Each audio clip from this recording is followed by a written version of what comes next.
নমস্কার বন্ধুরা, আমি Lima. Welcome to my channel Lima's at home cooking. আশা করি সবাই ভালো আছেন। আজ আমি আপনাদের জন্য এনেছি একদম মার্কেটের মতো কুচো নিমকি রেসিপি, যেটা মশলা দিয়ে হবে ভীষণই মজাদার।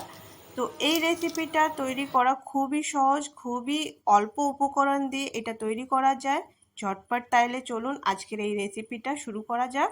তো এখানে আমি নিয়ে নিচ্ছি 250 গ্রাম এখানে ময়দা নিয়ে নিচ্ছি।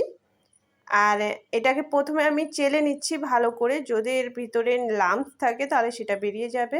আর এর সাথে স্বাদ অনুযায়ী আমি হাফ চামচের একটু বেশি লবণ দিয়েছি। আর এখানে নিয়ে নিয়েছি আমি জনটাকে আমি এখানে একটু হাতে ভালো করে ডলে তারপর এখানে দিয়ে দিচ্ছি, তাহলে এর ফ্লেভারটা ভালো আসবে। আর এরপর এখানে ইউজ করছি 4 চামচ ঘি। এখানে ভরে ভরে 4 চামচ ঘি দিয়ে দিতে হবে। ঘির জায়গায় আপনারা ডালডা ইউজ করতে পারেন, তবে রিফাইন্ড তেল ইউজ করবেন না, রিফাইন্ড তেলে ভালো রেজাল্ট হয় না। তো নিমকি ভাজার জন্য ডালডা কিংবা ঘি ইউজ করবেন। আর ভালো করে এটাকে ভালো মশকে নেওয়ার পর এইভাবে হাতে বেঁধে রাখবেন। লাড্ডুর মতো যদি একটু জমাট বাঁধে তাহলে এটা আমাদের পুরো কমপ্লিট।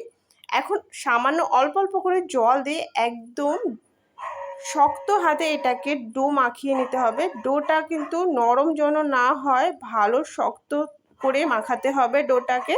ডোটা যদি নরম হয়ে যায় তাহলে নিমকিটা কিন্তু খাস্তা আর মুচমুচে হবে না, এই জন্য খেয়াল রাখতে হবে ডোটাকে ভালো করে শক্ত করে মাখাতে হবে। আর দেখুন আমার এটা মাখানো হয়ে গেছে। ভালো করে গাটা প্লেন করে নিতে হবে, যত ভালো করে মাখবেন ততটাই ভালো নিমকি তৈরি হবে। তো এটাকে আমি ভালো করে মেখে এটাকে আমি এইভাবে 5 মিনিটের জন্য রেস্টে রেখে দেব একটা প্লেট দিয়ে ঢেকে। আর এরপর চলুন 5 মিনিটের পর আমি এখানে ফিরে এলাম। আর দেখুন আমি এটাকে এখন আগলা করে এই ডোটাকে নিয়ে নিচ্ছি। আর এখন এটাকে আরেকটু মশকে নেব ভালো করে, যেহেতু আমি রেস্টে একটু রেখে দিয়েছিলাম। এরপর ভালো করে মশকে নেওয়ার পর গাটাকে একটু প্লেন মতো করে নিলাম। আর এখন এটাকে আমি 3 ভাগে ডিভাইড করে নিচ্ছি। 3টে লেচি কেটে নেওয়ার পর আমি একটা লেচি হাতে নিয়ে এটাকে ভালো করে স্মুথলি গোল করে নিচ্ছি। আর এরপর আমি এখানে লেচিটার উপরে একটু ময়দা ছিটিয়ে নিয়ে ভালো করে এপিট ওপিট ময়দাটাকে মাখিয়ে নিলাম। আর এখন এটাকে আমি যতটা পারবো যতটা সম্ভব এটাকে পাতলা করে বেলে নেব। যতটা বড় করে পাতলা করে বেলে নেবেন ততটাই আপনার নিমকিটা ফুলবে আর খেতে মুচমুচে হবে আর একদম হালকা, একদম মার্কেটের মতো তৈরি হবে। তো এটাকে আমি যতদূর পারবো ততদূর পাতলা করে নেওয়ার চেষ্টা করেছি। একদম পাতলা করে নেবে, মানে একদম খুবই বেশি পাতলা করারও দরকার নেই, জাস্ট পাতলা করতে হবে। একটা রুটির থেকেও একটু বেশি পাতলা করলেই ভালো হয়। তো একটা রুটির যতটা মোটা থিকনেস থাকে তার থেকে আর সামান্য একটু পাতলা করে নেবেন। তারপর এইভাবে পিস পিস করে এইভাবে কাটিং করে নিতে হবে। তো আমি এইভাবে কাটিং করে নিলাম, একটু ছোট ছোট সাইজ রেখে, খুব বেশি বড় করিনি। এটা একদমই কুচো নিমকি তৈরি হবে, এই জন্য আমি একটুকু ছোট ছোট করে এটাকে পিস করে নিচ্ছি। আর এখন এইভাবে আমি ছুরির সাহায্যে এটাকে তুলে নিচ্ছি। আর আপনারা চাইলে এইভাবে হাত দিয়েও টেনে টেনে তুলে নিতে পারবেন, খুব ইজিলি উঠে যায়, খুব বেশি সমস্যা হয় না। জাস্ট একটু এইভাবে একটু এক সাইড দিয়ে একটু উপরের দিকে তুলে দিতে হবে। তো এইভাবে আমি সবটা এক এক করে তুলে নিচ্ছি। আর খুবই ইজিভাবেই তোলা হয়ে যাবে। দেখুন আমি এই জায়গায় সবটা তুলে নিয়েছি প্রায়। আর এটাকে আমি এখন একটা প্লেটে তুলে নিচ্ছি। আর দেখুন পুরোটা আমি এই প্লেটে নিয়ে নিচ্ছি, একদমই কেউ কারোর সাথে জোড়া লাগেনি, খুবই ছাড়া ছাড়া আছে। আর এখন দেখুন আমি এখানে তেল গরম করে নিয়েছি। আর তেলটার চেক করার জন্য আমি এখানে প্রথমে একটা নিমকিটা দিয়ে দেখলাম, সঙ্গে সঙ্গে কিন্তু ভেসে উঠেছে। তো এইখানে তেলটা আমাদের পারফেক্টলি গরম হয়ে গেছে। তেলটাকে একদম হাই ফ্লেমে রেখে ভালো করে গরম করে নিতে হবে, আর সেই ফ্লেমে দিয়েই আমরা লটকাটা ভাজবো। আর আমি নিমকিটাকে আমাদের বাড়িতে লটকা বলা হয়, সেই জন্য আমি লটকা বলে ফেলেছি। তো এটা নিমকিকে একদম হাই ফ্লেমে জালে ভালো করে গরম তেলে ছেড়ে দিতে হবে, তাহলেই এটা ভালো করে ফুলবে। তো দেখুন আমার দেওয়ার পর সঙ্গে সঙ্গে এগুলো কিন্তু ফুলে ফুলে বড় হয়ে গেছে, দেখলে নিশ্চয়ই বুঝতে পারছেন। আর এখন 2-4 মিনিট এটাকে এইভাবে হাই ফ্লেমেই রেখে এইদিকে ওইদিকে নাড়াচাড়া করে যেতে হবে। এটাকে কিন্তু একটা দিকেই ভাজা করবেন না, নাহলে এক সাইডে বেশি ডিপ হয়ে যাবে আর এক সাইডে ভাজা হবে না। তো 2 থেকে 3 মিনিট লাগবে একদম আপনার একদম অল্প সময়ে এটা ভাজা তৈরি হয়ে যাবে।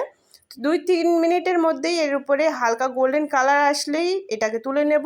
খুব তাড়াতাড়ি তুলে নিতে হবে, নাহলে কিন্তু দেখতে দেখতেই একদম এটা কখন পুড়ে যাবে আপনারা টেরও পাবেন না। তো দেখুন আমি প্রথম ব্যাচটা তুলে নিয়েছি, আর সেকেন্ড ব্যাচটা তুলতে তুলতেই কিন্তু ডার্ক হয়ে গেছে। তো এই জিনিসটা খেয়াল রাখতে হবে, চেষ্টা করবেন একবারেই সবটা তুলে নেওয়ার। তো দেখুন প্রথমটা আমার অনেকটা লাইট আছে, আর সেকেন্ডটা একটু ডার্ক হয়ে গেছে। তো আমি এইভাবে সেম প্রসেসে সবটা ভেজে তুলে নেব। তো এইবার আমি যেটা করব, সেকেন্ড টাইমে আমি এটাকে ভালো করে প্রথমে ভাজা করে নিয়ে একইবারে তুলে নেওয়ার চেষ্টা করব, তাহলে এটা ডার্ক হবে না, একই রকম কালার থাকবে। তো এটাও আমার ভাজা কমপ্লিট হয়ে গেছে, আমি এখন এটাকেও তুলে নিচ্ছি। তো খুবই ইজিলি, খুবই সহজভাবে নিমকিগুলো তৈরি করা হয়ে যায়। তো এইভাবে আপনারা যে কোনো টাইমে চার সাথে কিংবা ছোটোখাটো খিদে লাগলে আপনারা এই নিমকিগুলো বাড়িতে বানিয়ে রেখে দেবেন। 5 থেকে 6 মাস স্টোর করেও রাখতে পারবেন, এটা কিছুই হয় না। একদম এয়ারটাইট কন্টেনারে ভরে রেখে দেবেন, কোনো সমস্যা হয় না, খুবই ভালো থাকে। আর এরপর দেখুন আমি যেহেতু একটু মশলা নিমকি তৈরি করছি মার্কেটের মতো, তো সেই জন্য আমি এখানে কিছুটা কারি পাতা, ফ্রেশ কারি পাতা নিয়েছি, আর এটাকে ধুয়ে নিয়েছিলাম আগে। আর সেই কারি পাতাকে আমি এইভাবে তেলে ভেজে নিলাম। তো তেলে ভেজে, তো এই পাতাটা ভাজার সময় তেলের ভিতরে একবারেই রেখে দেবেন না, একটু তুলবেন আবার দেবেন, একটু তুলবেন, 2-1 বার এইভাবে করে নিলেই এটা মুচমুচেভাবে ভালো করে কালার খারাপ না হয়ে ভালো করে ভাজা হয়ে যাবে। এরপর আমি এখানে কিছুটা মশলা অ্যাড করলাম। মশলা খুব বেশি কিছুই না, এখানে জাস্ট গোলমরিচের পাউডার 1/2 চামচ দিয়েছি, আর সামান্য একটু বিট লবণ দিয়ে এটাকে ভালো করে মিক্স করে নিলাম। কারি পাতাটাকে ভালো করে গুঁড়ো করে নিয়েছি, আর ভালো করে মিক্স করে দিলেই জাস্ট একদম খুবই টেস্টি মুচমুচে স্বাদের এই নিমকি তৈরি হয়ে গেল। যখন ইচ্ছা চায়ের সাথে, বিকালে, সকালে কিংবা যখনই খিদে লাগছে এক মুঠো নিয়ে খেয়ে নিতে পারবেন, খুবই মজার হয়।